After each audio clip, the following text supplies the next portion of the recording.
My name is Linda Carter, 64, retired school secretary from Dayton, Ohio. People say I have a calm voice and a patient spine. Both come from years of calling down rowdy freshmen and counting lunch money without losing a cent. My circle is small. My husband, Frank, is a mechanic who still works 3 days a week and hates the word retired. My son, David, lives 15 minutes away with his wife, Victoria, and their daughter, Grace, who is 14 and taller than I ever was. I watch Grace after school on Tuesdays and Thursdays. It used to be every day back when Victoria was finishing night classes and David was on the evening shift. We survived long months with takeout boxes and homework at my kitchen table. We called it the season. It ended, but the habit stayed. If you asked me a year ago what we were like, I would have said this: ordinary, loving, a little tired. I would also have said that Victoria and I were careful with each other. We smiled, we texted, we compared coupons, we kept our corners. Then little things began to change. "Mom, don't let Grace have soda after 6, David said one Tuesday, handing me a six-pack. "I don't," I said. "She said you did last week," Victoria added, coat half on, keys jangling. "We're trying to support her sleep." Grace rolled her eyes. "It was ginger ale." Victoria kissed the top of Grace's head. "Boundaries help us, honey." I nodded, noted. The word sat between us like a folded napkin, clean, stiff, unused. A week later, it was about algebra. Grace and I worked the problems side by side. "Show your work," I said. "I did," she said, sliding the paper over. When David arrived, he scanned the page. "This is the old method, Mom. The teacher wants a different format." "It gets the same answer." "That's not the point." We ate silence for a minute. Then Frank honked from the driveway and the moment passed. At Sunday dinner, Victoria set down chicken and mashed potatoes like a magazine spread. The table looked perfect. Grace laughed at something Frank said about the Reds. I reached for the gravy and knocked a spoon to the floor. It clanged. Everyone jumped. "Of course," Victoria said, soft but sharp. I bent to pick it up. "Sorry." "It's fine," she said, the way people say it's fine when they mean it isn't. After dishes, she handed me a glass container with the leftovers. "For Tuesday. Please don't add extra salt. Grace is bloating." "Understood." David walked me to the door. "She's just stressed about work." "I know," I said. "I was a working mom too." He hugged me, quick and distracted. "Love you. Love you." On the porch, I stood with the container cooling my palms and watched my breath open in the early spring air. The maple tree on their lawn had a fresh scar from a windstorm. It looked like a mouth, closed tight. The next weeks were small bumps that didn't look like a road until you stood back. A missed text, a canceled Tuesday, a remark about mixed messages. Grace, suddenly quiet around me, then suddenly clingy, then quiet again. When I asked if she wanted to talk, she said, "Dad says you take things personally." When I said that hurt, she said, "See?" At the grocery store, Victoria and I met by accident in the cereal aisle. She held a box of bran flakes, I held the same. For a moment, we were teammates again, playing the adult game of what's on sale. "Linda," she said, lowering her voice, "could you stop telling Grace stories about how hard you and David had it? It makes her feel guilty." "I tell her how proud I am of him," I said. "She hears the struggle, not the pride." A tight smile. "Teenagers are literal." "I'll be careful." "Thank you. We're trying to create a lighter narrative." I nodded and put the box in my cart. "Lighter," I repeated. The word felt like air with no oxygen. On a Thursday, Grace forgot her hoodie at my house. I drove it over after dinner. David's car was in the driveway. The front window glowed. I rang the bell, voices inside, low and quick. Victoria opened the door and stepped onto the porch. "Hey," she said. "Thanks. Is everything all right?" She accepted the hoodie but didn't step aside. "We're in the middle of something. Could you text next time?" "Of course." From the hall, I heard Grace. "Is Grandma there?" Victoria half turned. "We're talking." I looked past her. "Hi, sweet pea." Grace leaned, trying to see around her mother. "Hi." "We'll call you tomorrow," Victoria said, and closed the door gently, like laying down a lid. Back at home, Frank handed me tea. "You look like someone moved your porch steps an inch to the left." "Little things," I said. He sipped. "Little things topple big stacks."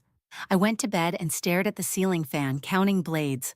I told myself to be steady, to be useful, to be the quiet chair no one notices because it never wobbles.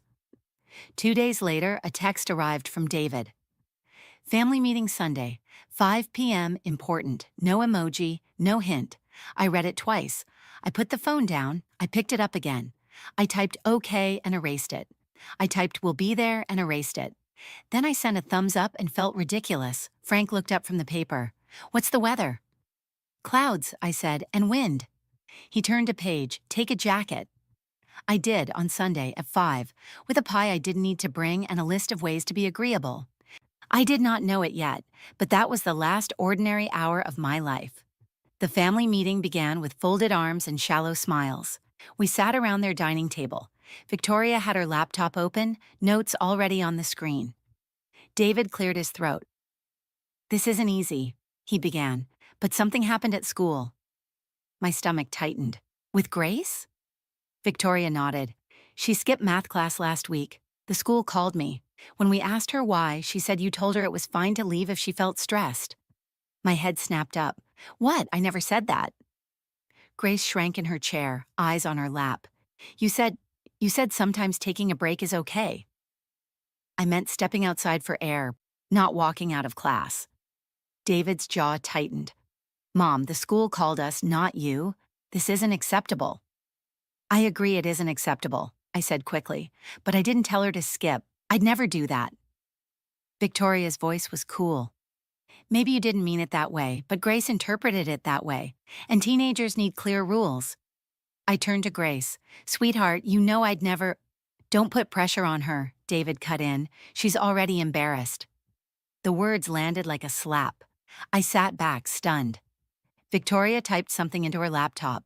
We've decided it's best if Grace doesn't spend school nights at your house anymore. Too many mixed signals. My chest tightened. Mixed signals? I help her with homework. I cook dinner. David held up his hand. This isn't about your effort. It's about consistency. We need one message. And right now, you're confusing her. Grace whispered, I'm sorry, Grandma. The word grandma cracked, halfway between love and distance. I forced a smile. It's okay, honey. We'll figure this out. But inside, my thoughts roared. I hadn't failed her. I hadn't told her to skip class. Yet here I was, marked guilty without trial. The meeting ended with Victoria closing her laptop like a judge closing a file. David walked me to the door, avoiding my eyes. In the car, Frank drove in silence. Finally, he said, That was a setup. I stared out the window. Our granddaughter thinks I told her to break the rules. And our son let her believe it. The night outside blurred past, streetlights smearing into streaks. For the first time in years, I felt the ground shifting under my own family, and I knew, deep in my bones, this wasn't the last accusation. It was only the first. The following week, the air in David's house felt different. Grace didn't greet me with her usual hug at the door. She just said, Hi, eyes sliding away. At dinner, Victoria placed the salad bowl on the table. Grace has been anxious, she said. We're trying to cut back on heavy foods. Linda, maybe you could avoid giving her fried stuff when she's with you? I set down my fork. I haven't fried anything in months. David added, She mentioned French fries last week. Grace flushed. I was craving them. Victoria's smile was thin. Children repeat what they hear. We need to be careful. I bit my tongue. 2 days later, I stopped by with a small bag of library books I thought Grace might enjoy. Fantasy novels, the kind she used to devour. Victoria opened the door, arms crossed. Did you check if these are age-appropriate? Some of those series have darker themes. I blinked. They're from the children's section. Still, we don't want Grace exposed to unnecessary stress. She already struggles. Grace appeared behind her, eyes wide. I want to read them. Victoria's hand touched her shoulder. We'll decide together. Right now, focus on school. She closed the door gently but firmly. I stood on the porch, books still in my arms. Sunday came, and with it another remark. David poured coffee and said, Mom, Grace told us you get upset when we change plans. That makes her feel guilty. My throat tightened. I only asked if she wanted to come by Friday. She said she had homework. I told her that was fine. She said you sounded disappointed. I stared at him. David, I can't control how my voice sounds in her head. Still, he said, it affects her. I looked at Grace. She wouldn't meet my eyes. Later that night, Frank listened quietly as I recounted everything. Finally, he said, they're not arguing with you anymore. They're stacking bricks, one on top of another. Soon you won't see the door. I nodded slowly. I'm becoming the explanation for everything that goes wrong. He sighed. That's called a scapegoat, Linda. The word settled in my chest, heavy and sharp. And once you see the shape of it, you can't unsee it. It was a Saturday evening, David's birthday. The dining room was full. Siblings, neighbors, even Pastor Mark from church. The table buzzed with laughter and clinking glasses. For a while, I thought maybe the storm had passed. Then Grace tripped carrying a tray of drinks. Glasses shattered, soda spilled across the carpet. She froze, eyes wide. It's okay, I said, rising. Accidents happen. But David's face hardened. Grace, didn't Grandma tell you to bring it all at once? That's why you dropped it. My stomach lurched. No, I didn't. I told her to take 2 trips. Grace's lips trembled. You said I'd be fine if I carried them together? I said you were strong enough to help, but Victoria cut me off, voice sharp. Linda, please. She wouldn't make that up in front of everyone. A hush fell over the table. Pastor Mark shifted uncomfortably. I looked at Grace. Sweetheart, I'd never set you up to fail. David snapped. Mom, you always excuse yourself. Do you realize what this does to her confidence? The room spun. Neighbors looked at their plates. Frank gripped my arm under the table, steady but silent. Victoria sighed, loud enough for all to hear. We've tried to be patient, but this is a pattern. The mixed messages, the pressure, it keeps hurting Grace. Grace whispered, I'm sorry. The words stabbed deeper than shouting ever could. I straightened my shoulders. I'm not the villain you want me to be. David's eyes narrowed. Then stop acting like one. The silence that followed was unbearable. Forks clinked. Someone cleared their throat. The celebration limped on, but the air was poisoned. By the time dessert was served, I felt like I'd been tried and convicted in my own family's court, and the verdict was clear: guilty. After that night, silence grew thicker than walls. Grace stopped coming by after school. When I called, Victoria answered. She's busy, lots of homework. When I asked if I could drop off cookies, she said, best not. Sugar is a trigger for her mood swings. I tried again the next week. David's text came instead. Mom, give her space. You're making things worse. I stared at the screen until the words blurred. Sunday service. Grace walked past me in the church hall. She used to run into my arms. Now she nodded stiffly, then joined her parents. Someone whispered, teenagers. I wanted to scream it wasn't hormones, it was exile. That afternoon, I baked Grace's favorite, banana bread with walnuts, and left it on their porch with a note. Love you always, Grandma. The bread was still there the next morning, cold, untouched. 2 weeks later, the annual spring picnic arrived. Everyone brought dishes. Children played tag on the grass. I carried a casserole trying to look steady. Grace sat with her friends. I waved. She hesitated, then waved back, small, uncertain. Before I could reach her, David appeared. Mom, please don't crowd her. I'm not crowding. I just want to say hello. You're putting her in the middle. I froze. Around us, relatives shifted uncomfortably. Victoria appeared at his side, arms crossed. Linda, we've tried to explain. Every time you press, she pulls away more. If you love her, step back. Step back, step out, step away. The message was clear. I walked back to the picnic table, casserole trembling in my hands. Frank set down 2 plates and muttered, they're cutting you out piece by piece. I sat, eyes stinging. And Grace is letting them. He touched my hand. She's a kid, they're her roof. But roofs can leak. I looked across the lawn.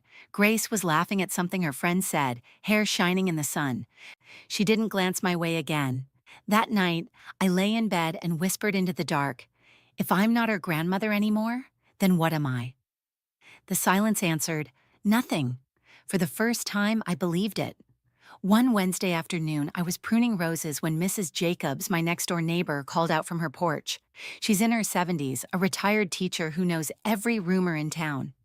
Linda, She said, I saw Grace yesterday. My chest tightened. How was she? Mrs. Jacobs hesitated. Upset. She told me she hates math class. Said her parents keep blaming you for her skipping. Then she added, Grandma didn't tell me to. I just said that once, and now they won't let it go. I froze. Pruning shears hanging in midair. She said that? Mrs. Jacobs nodded firmly. Word for word. I told her sometimes grown-ups twist things to make sense of their own mistakes. She looked like she wanted to believe me. The world tilted. The months of accusations, the cold stares, the silence, they were built on sand. That evening, I found a folded paper tucked into my mailbox. Grace's handwriting. Grandma, I'm sorry. I didn't mean to make it sound like you told me to skip. I was nervous. Dad and Mom believed me right away. I didn't know how to fix it. Please don't hate me. Tears burned my eyes. She hadn't abandoned me completely. She was trapped, just like I was. I showed the note to Frank. He read it twice, then set it on the table. There it is, proof you're not crazy. But it's still her word against theirs. He leaned closer. Then you need to get her to say it out loud. The next day, I waited outside the high school as students streamed out. Grace spotted me and froze. Grandma, she whispered, glancing over her shoulder. You can't be here. I pressed the note into her hand. I just want you to know I got this, and I believe you. Her eyes filled. I don't know what to do. Dad says if I lie, I'll ruin everything. You don't need to lie for me. You just need to tell the truth, for yourself. She shook her head, fear written all over her face. Then she slipped the note back into her backpack and hurried off. I stood by the curb, the weight of revelation sinking in. They had turned me into the villain, but the truth was already leaking out. And once truth starts leaking, it can flood. The paper Grace slipped into my mailbox stayed on the kitchen table for days. Every time I passed it, I felt two things at once: heartbreak that she was trapped, and fire that she still believed in me. Frank read it again over breakfast. This isn't just a scrap of paper, it's leverage. Against our own son? I asked quietly. He set down his coffee. Against a lie that's eating our family alive. That Sunday, I lingered after church. When Pastor Mark asked how I was, I surprised myself. I need someone to listen without judging. We sat in his office, the smell of old books heavy in the air. I showed him the note. He frowned. So Grace admitted she exaggerated and your son and daughter-in-law used it against you? Yes, and now they won't let me near her. He tapped the desk. Linda, this isn't just about you. It's about a child learning that lying is safer than telling the truth. That can scar her for life. My hands trembled. What do I do? Document everything, keep the notes safe, and speak calmly, never defensively. They want you flustered. Don't give them that satisfaction. Later that week, Mrs. T. Jacobs knocked on my door holding a pie. I'm not nosy, she began, which always meant she was. But Grace looked miserable when I saw her again. She misses you. Victoria says I'm the cause of her stress, Mrs. Jacobs sniffed. Sometimes parents make children carry their guilt. Don't let them bury you under theirs. I realized then, I wasn't alone. People were watching, listening, piecing together the truth.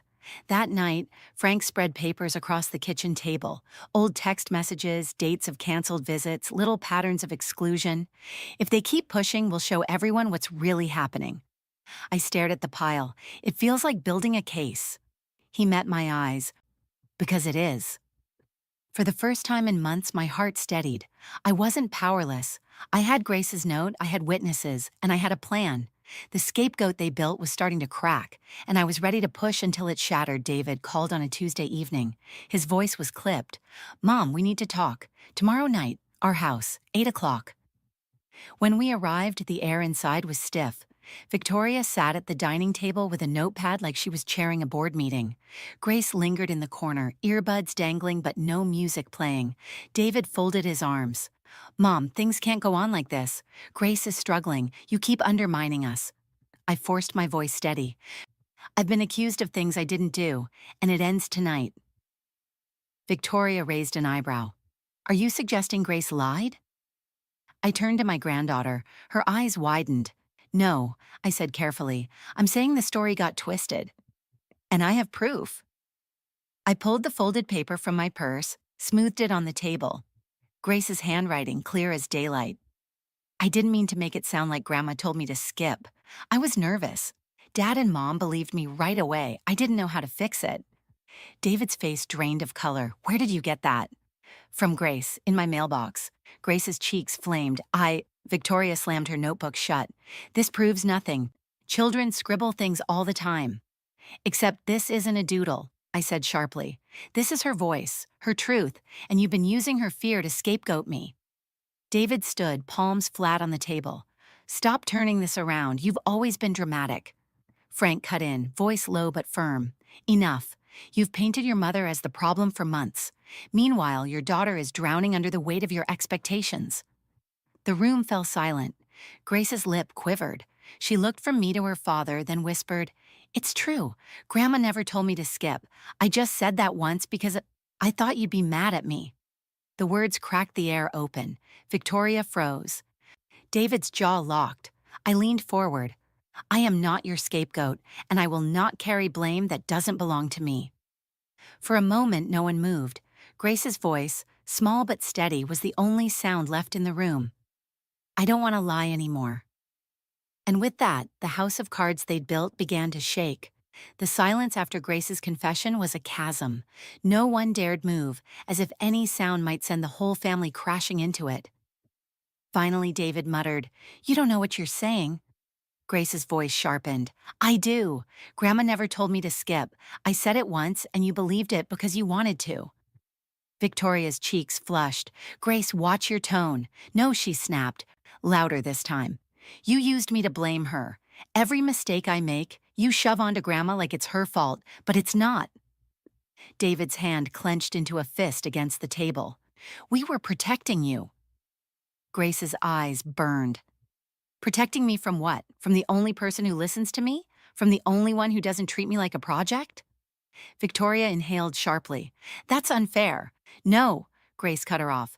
"What's unfair is making me afraid to tell the truth because I thought you'd explode. What's unfair is watching you push Grandma out of my life when she never did anything but love me." The words landed like stones hurled through glass. Frank leaned back, arms crossed. There it is. Straight from the source. David's face crumpled between anger and something else. Shame, maybe. His voice cracked. "Grace, you don't understand the pressure we're under. You don't know what it's like trying to raise you right." She stood tall, shoulders squared. "I don't need perfect parents. I need honest ones. And tonight you've shown me I don't have that." Victoria reached out, but Grace stepped back. "Don't. I'm tired of being your excuse." Tears spilled down my granddaughter's cheeks, but her words were steady. "I want Grandma back in my life, and if you can't handle that, then maybe you're the ones who need to change, not her." The room shattered into silence again, but this time it wasn't heavy. It was freeing, dangerous, alive. For the first time in months, I didn't feel like a ghost in my own family. I felt like a witness to the truth clawing its way into daylight, and once it's in the open, there's no shoving it back into the dark. The morning after that stormy confrontation, my phone buzzed with an unexpected call. It was Pastor Mark. "I heard enough last night," he said softly. "Grace showed me the note. Linda, you need to know you're not alone in this anymore." I sat at the kitchen table, fingers tight around the receiver. For months, I'd been painted as the problem. Now, someone outside the house finally saw the cracks. At church that Sunday, whispers trailed behind us like shadows. People had heard. Some avoided my eyes, but others, like Mrs. Jacobs, gave me small, firm nods of solidarity. During fellowship, Grace walked across the hall and hugged me in front of everyone. No hesitation, no fear, just arms around my waist, her cheek pressed against my shoulder. Gasps rippled. Victoria stiffened across the room. David's jaw clenched, but it was too late. A public lie cannot survive a public truth. That afternoon, Frank leaned against the porch railing, watching the neighbors mow their lawns. "They're losing their grip, Linda. People see it now. They can't keep you as the scapegoat when the child herself is defending you." I nodded, heart still racing. "But they won't back down easily." "Then we stay steady. No shouting, no pleading. Just the truth. Over and over until it drowns out their excuses." The shift was subtle but real. Grace texted me in the evenings again, "Can I come over tomorrow?" Victoria tried to intercept, but Grace insisted. David showed up once, standing stiff on my porch. "Mom," he muttered, "this isn't helping." "What's not helping," I replied calmly, "is rewriting history to cover your mistakes. Grace deserves honesty. So do I." He stared at me for a long moment, then walked away without another word. For the first time in months, I felt air in my lungs again. I wasn't cleared of everything, not yet. But the current had shifted. The scapegoat mask they'd forced on me was slipping off, and the truth beneath it was beginning to show. The tide was turning, and this time it was carrying me forward. The showdown came at the monthly family gathering. David's idea, though he didn't know what was coming. The living room was packed. Aunts, uncles, cousins, even Pastor Mark at Victoria's invitation. She wanted an audience, but so did I. Victoria cleared her throat, voice bright but brittle. "Before we eat, we need to address some family tension. We love Mom, of course, but she's been causing stress for Grace." Murmurs rippled, eyes turned toward me. The script was familiar. I'd be shamed. I'd stay silent. Not this time. I stood slowly, Grace at my side. My hands didn't shake. "Enough," I said, voice sharp enough to cut. "I have carried the blame for too long, but here's the truth." I pulled the folded note from my purse, held it high. Grace admitted in her own words that she never meant to accuse me. She was nervous. "You," I looked straight at David and Victoria, "chose to believe a child's stumble because it suited you." Victoria flushed scarlet. "You're twisting." "No," Grace said, stepping forward. Her voice cracked but held. "I wrote that note. I told the truth at Grandma's house. She never told me to skip. Mom, Dad, you made me lie every day by ignoring it." Gasps echoed around the room. Pastor Mark's gaze sharpened, steady as stone. Frank added, "We have witnesses. Neighbors, even Pastor himself. The story is done. Linda will not be your scapegoat any longer." David's face collapsed under the weight of eyes all around him. He opened his mouth, but no defense came, only silence. I stepped closer, my voice low but carrying. "You tried to erase me from my granddaughter's life. You tried to brand me as the source of every mistake, but the lie is dead now. And if you ever try again, you'll answer not just to me, but to the truth everyone here has seen." The room was stone quiet. Grace slipped her hand into mine. "I want Grandma in my life. Always." That was it. The final blow, the scapegoat mask shattered, and the shame that had been mine slid back onto the shoulders of the ones who built it. The days after that confrontation felt different. The phone didn't ring with accusations. No more clipped texts from David. No more cold silence from Victoria. Grace came over after school, backpack slung over her shoulder. She dropped onto the couch beside me like she had months ago before all this began. "Grandma," she said softly, "I'm sorry I didn't speak up sooner." I brushed her hair back, smiling. "You're just a kid, Grace. The adults should have protected you, not used you." Her eyes filled. "But you never stopped believing in me, even when I made you look like the bad guy." I held her tight. "That's what love does. It doesn't quit." At church the following Sunday, Pastor Mark mentioned family, forgiveness, and the power of truth. He didn't name us, but everyone knew. And for the first time in months, I didn't feel like the subject of whispers. I felt seen. Neighbors waved from porches again. Mrs. Jacobs brought over a pie, smiling. "Told you truth leaks. Now it's spilled all over." Frank squeezed my hand that evening. "You stood your ground, Linda. You've got your granddaughter back. That's what matters." I nodded, heart finally steady. I didn't fight to win. I fought not to disappear. And I hadn't. Grace sat at my kitchen table, laughing as we worked on her homework. The air felt light again, alive. I realized something then.